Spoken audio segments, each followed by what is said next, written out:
Le rêve de croissance que j'ai pour Tofan, c'est de devenir numéro 1, bien sûr. Numéro 3, c'est génial, mais numéro 1, c'est vraiment notre rêve. Et à cette occasion, je lance un avis général. Si vous avez une entreprise de télécom, une plateforme digitale, que vous voulez l'internationaliser, avoir un peu de croissance, venez nous voir, on est acquéreurs.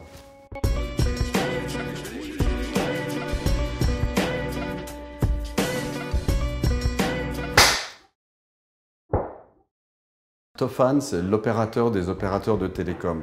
C'est l'opérateur aussi des nouveaux opérateurs digitaux, Google, Twilio, et c'est aussi, et enfin maintenant, l'opérateur des objets connectés, des voitures à travers le monde. Au sein du groupe Orange, on avait ces besoins d'avoir des acteurs indépendants qui se concentraient uniquement sur la connectivité internationale. Et dans un groupe de télécom, il y a beaucoup d'autres choses à faire. C'est en voyant que ce besoin de se concentrer sur un seul métier était partagé par d'autres opérateurs que je me suis dit, eh bien, il faut se mettre à plusieurs et créer l'équivalent d'un Tofan. C'est vraiment adapter son projet et sans cesse écouter ceux qui vont vous aider à réaliser votre projet. C'est un peu comme le capitaine d'une équipe de foot qui, au moment où il rentre sur le terrain, a 90 minutes pour gagner. Et c'est donc véritablement passer de faire le beau jeu à faire le jeu pour gagner.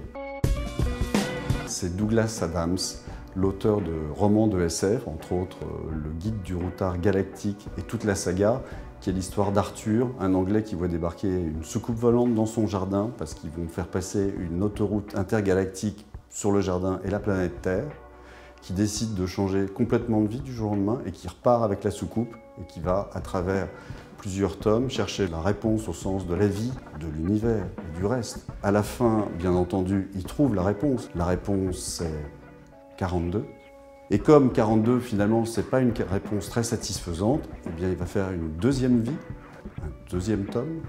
Quand j'ai décidé de créer Tofan, j'ai réalisé que je faisais la même chose. J'avais eu la réponse d'un manager, j'avais très bien réussi ma vie de manager et je me lançais dans une nouvelle vie, la vie d'entrepreneur. Mais la vie d'entrepreneur, c'est une longue quête.